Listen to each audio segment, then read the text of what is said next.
from Geraldine in Austin, Texas. I am representing myself and Faith Action for Women in Need, and I am against HB60. Mr. Chairman, you tell me that you have treated me and the others here with respect. Sir, I know exactly what respect looks like. Respect is not calling a special session in order to ram anti-choice legislation through the legislature. Respect is not closing most of the abortion clinics in the state and calling it an improvement in women's health. Respect is not trying to create a de facto ban on abortion when safe and legal abortion is supported by the clear majority of Texans. Respect is not burning up the 3 minutes people are allowed to speak with your own reiteration of the procedures, or grandstanding, or cutting them off before their time is up. Respect is not wandering in and out of the chamber when men and women tell the most intimate stories of their lives. Respect is not shoving an ultrasound wand inside a woman's vagina for a painful, medically unnecessary, state-mandated rape because she should have the bad fortune to need an abortion, or even because she is miscarrying her wanted child. I grew up in a Texas that had scientifically accurate sex education. I grew up in a Texas where a well-equipped and fully funded Planned Parenthood was around the corner to provide the high-quality health care and family planning that an uninsured teenager needed to ensure she could manage her fertility and make her own choices in life. I used to be so proud of being a Texan, but now I am ashamed. When friends tell me, if you've got a uterus, you've got to leave that state, I have to agree that they speak the truth. I fear for my daughter's future in a state that values the right to carry a gun on the college campus she attends over her right not just to bodily integrity and choice, but her right to life itself. Because HB60, if enacted, will cause even more deaths of Texas women already suffering from cuts to women's health programs and the failure of this state to expand Medicaid coverage. This bill is a hateful attack on Texas women and their families and must not be enacted. From Peggy in Austin, Texas. Dear Texas House Affairs Chair and Committee, I signed up to speak Thursday at the committee hearing about 1 p.m. was never allowed to speak, even though I waited 10.5 hours and listened to many a male speaker who'd signed up after I did. Please accept this copy of my testimony. I appreciate your service and open ear to my story about why I'm testifying against both HB 16 and 60. I'm Peggy from District 48, represented by the Honorable and Wise Representative Donna Howard. If y'all would listen to her intelligent input, I wouldn't need to be here speaking to you today, and I could be out volunteering as usual to help immigrants learn English, the homeless get fed, and poor kids find affordable tutoring during the summer. I'm a retired public school teacher, currently volunteering as chair of the Social Action Committee at First Unitarian Universalist Church of Austin, which means I represent about 200 voting adults from the Austin area when I talk about how backwards you're leaning by considering proposed House Bills 16 and 60. I'm opposed to these bills, and I'm perplexed about why you're wasting time on these bills that are not pro-life at all, but only designed to prevent women from getting needed health care. You could better spend your time by looking at ways to help our many unwanted children in Texas, not to mention helping the many women in this state who live in poverty because your laws have not fully funded education, women's health care, or family planning. Sure, you made up for some of the funding that was cut 2 years ago, but you know you have more work to do. Instead, you're coming up with more ways to cost taxpayer money and limit women's health care. Every human, no matter what age, should be wanted. Yet I'm watching Texas politicians interfere with the health care decisions that should be between a woman, her family, and her doctor. Lawmakers, either get out of the vagina business or go to medical school. Regarding HB 16, why did you come up with a generic ban on an abortion after 20 weeks when doctors sometimes learn new information later than that and abortions are legal for up to 24 to 28 weeks? I'd say that if you vote for this bill, you're simply happy to ignore medical science and watch women and children die for no reason. I know it shouldn't surprise me, since you sit back regularly and watch people killed via capital punishment. Many of our inmates sitting on death row were once unwanted babies, and what have you done for them? Anyone who calls this a fetal pain bill is forgetting the pain of life. Granted, this fetus will miss the good life, which could be if the fetus were fortunate enough to be born into a family with money. What about being forced into the pain of poverty and sexual discrimination? Think of the pain many women and children live with today, which you could eradicate with an open mind and heart. Why aren't you working to pass laws to educate our teens about human sexuality? Only 4% of Texas school districts teach our teens about responsible pregnancy, contraception, and disease prevention, according to the Dallas Morning News. That's outrageous. And you know it if you've been paying attention, because Texas has one of our nation's highest teen pregnancy rates and second highest teen birth rates. What are you doing for these moms, families, and children? Why aren't you working more for our children to have health insurance and care?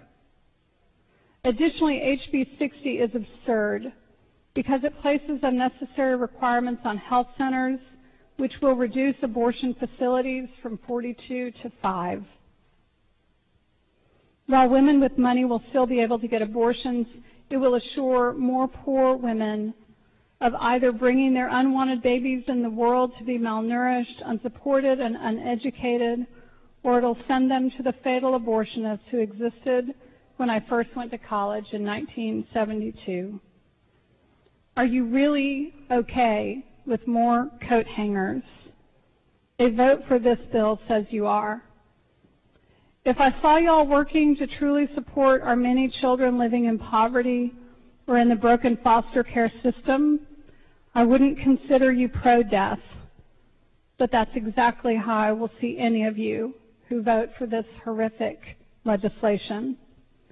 Please, in the name of humanity, vote no on HB 16 and 60. And this from Amy in Austin, Texas.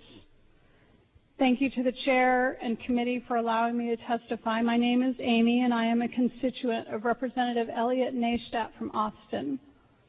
I am here representing myself. I am also a volunteer with the Lilith Fund, an abortion assistance fund which speaks directly to low-income women needing abortion care but unable to access it because of cost, distance, and many other reasons. I am here to testify against HB 60 and HB 16 because it is important that abortion remain legal, safe, and accessible for all Texas women. I had an abortion when I was 23. I was unemployed and suffering from health problems. My life wasn't stable enough to provide a home for a child, and my health wasn't sturdy enough to continue a pregnancy. I had to borrow money for the abortion, but I was fortunate enough to live close to a clinic. My abortion was safe and professional, and I recovered from it quickly. However, my abortion was a wake-up call. I decided that if I were to get pregnant again, I wanted to be in a better position to have a healthy pregnancy and provide a stable home for a child. I got a job that led to a career. I went to grad school, and I worked on improving my health. As it turns out, I've never gotten pregnant again. But in the course of dealing with my health issues, I discovered that I have a genetic condition. It isn't fatal, but it does lead to a decreased life expectancy, a decreased quality of life, and a far greater chance of developing major fatal diseases. The worst part of it is the constant chronic pain that this condition causes. No matter the treatment or how well I take care of myself, I have to live with constant chronic pain, which gets worse every year. If I were to get pregnant again, I could not imagine sentencing a child to a life of constant chronic pain due to some bad genes, my bad genes. While I take every precaution to make sure that I don't get pregnant, birth control sometimes fails and rapes sometimes happen. If I were to get pregnant again, I would have an abortion. Despite having a master's degree, despite having a good job and health insurance, despite being able to provide a stable and loving home for a child. It is my hope for every woman who is not able or willing to continue a pregnancy for whatever reason that she can have access to a safe, professional, and legal abortion. But if these bills pass, it will guarantee the end of safe, professional, accessible, and legal abortion for a large number of Texas women. These bills put undue burdens on women, and these bills will prevent women from being able to choose what's best for them, their health, their families, and their futures. Please do not vote for HB 16 and HB 60. Thank you. This is from Elisa, who lives in District 45, Representative Jason Isaac, District 25, Senator Donna Campbell. My name is Alyssa, and I would like to testify against House Bill 60 because it will restrict abortion in arbitrary and unnecessary ways that I fear are motivated to keep women from pursuing challenging, competitive careers. Now would quite possibly be the worst time for me to become a mother, the worst time for me as well as my possible child. I have worked to get my first degree and to build the beginning of a career as a professor. However, this career will take a lot more time and effort to get it off the ground. I'm about to get my MA and hopefully PhD, which will take from 6 to 8 years to complete. During these years, I will have to work tirelessly and for very little money. It will take all of the energy and time I have to make it through this period. If I do make it through this and successfully get onto the tenure-track job market, my success will be far from guaranteed. I will still have to campaign tirelessly to get hired, probably for several years, and possibly work several jobs as an adjunct, positions that often pay significantly less than the salaries of high school teachers in the state of Texas, and allow faculty little time to do the research they really care about. But if I do eventually get the job I want, the job I know I am more than qualified to get, I will be able to do what I love for the rest of my life, to do research that is important, that will inspire students the way I have been inspired by my own professors. Getting pregnant could very well ruin this dream, especially if I do not have the choice to end the pregnancy. If I had to drive far away because all of the clinics near my university have been closed, adding the expense of gas to the expense of the procedure itself, abortion could be rendered prohibitively expensive for me.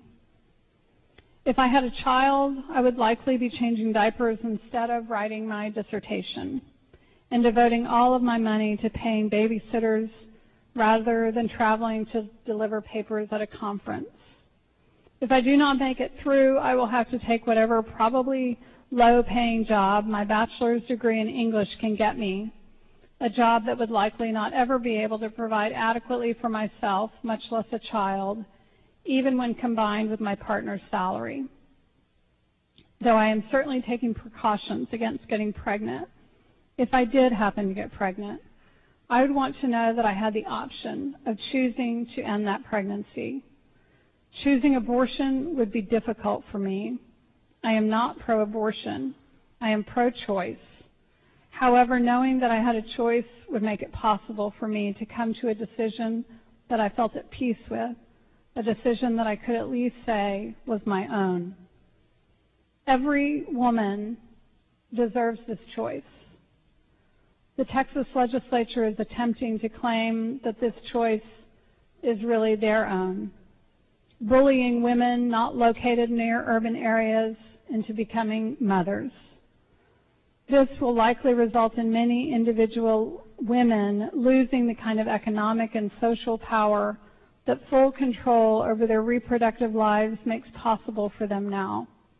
It will keep them from being extraordinary. This is not even to mention the fact that many will likely be prevented from excelling because they will be dead from the badly done illegal abortions they will begin to seek when their access to legal abortion is restricted. The Texas legislature is proving that it has the power to push women into subordinate positions and even to kill them. During this special session, the Texas legislature had proved that it can do whatever it chooses, up to and including silencing the people's testimonies on this issue as they did in the State Affairs Committee on June 20th.